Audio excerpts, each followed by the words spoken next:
Al salir de la aldea, Marek se cruzó con varios de los guardias de William que patrullaban por el camino. Sonrió y los saludó con la mano. Ellos no le prestaron atención. Los guardias eran todos descendientes de norteños, así que eran altos y fuertes. Los norteños eran famosos por ser resueltos y fríos. Eran físicamente superiores a los labbonianos autóctonos y, si hubiesen tenido algún interés, podrían haber saqueado la aldea ellos mismos e irrumpido en la casa solariega de William y haberlo matado con un codazo raudo al corazón.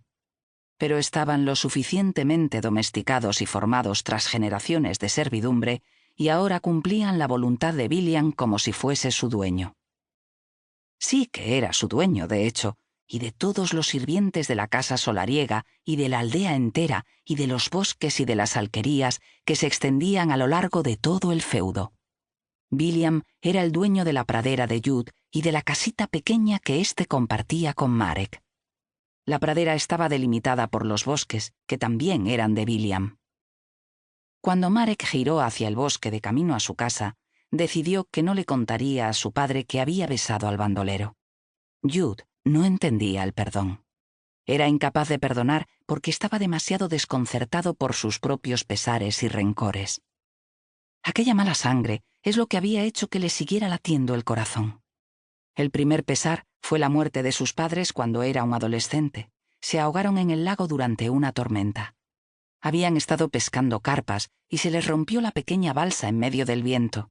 Era tan poco frecuente un viento tan fuerte que a Jude le pareció que la tragedia había sido dirigida específicamente contra él, que un aire maléfico se había levantado desde el infierno para arrebatarle la única familia que conocía y amaba. El segundo pesar fue la pérdida de Agatha, su esposa, la madre de Marek. Había muerto en el parto, le gustaba contar a Jude, desangrada en el suelo junto al fuego. Todavía se veía la mancha de sangre 13 años después. «Ahí todavía se ve rojo», decía Jude mientras señalaba un lugar junto a la chimenea donde la suciedad parecía desgastada de forma más pronunciada que en el resto del suelo. Marek no lograba ver nunca la sangre. «No distingues los colores, igual que tu madre», decía Jude. «Es por eso». «Pero sí veo que tengo el pelo rojo», protestaba Marek.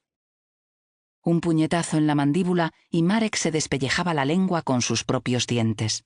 Le caía sangre de la boca en el mismo sitio junto a la chimenea en el que supuestamente había muerto su madre. Jude volvía a señalar. «¿Lo ves ahora? El sitio donde me dejó abandonado para que educara a un niño yo solo».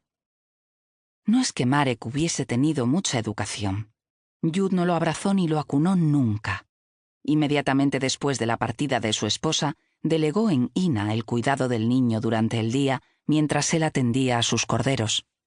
Ina era entonces el ama de cría de la aldea y una especie de leyenda, una mujer sin hombre ni hijos propios, cuyos pechos habían alimentado a la mitad de la población. Algunos la llamaban bruja porque estaba ciega y aun así era laboriosa. Y tenía intuición para la medicina. Cambiaba champiñones y ortigas por huevos y pan, y algunos decían que los champiñones les provocaban visiones del infierno, y otros decían que les provocaban visiones del cielo, pero que siempre les curaban los malestares. Nadie dudaba de sus conocimientos sobre plantas medicinales. Desconfiaban de Ina por su sabiduría, aunque seguían haciendo uso de ella.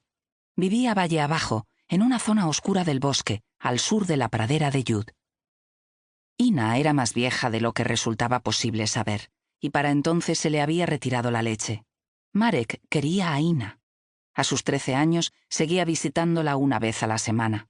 Era la única persona que lo acariciaba y le dirigía una palabra amable de vez en cuando.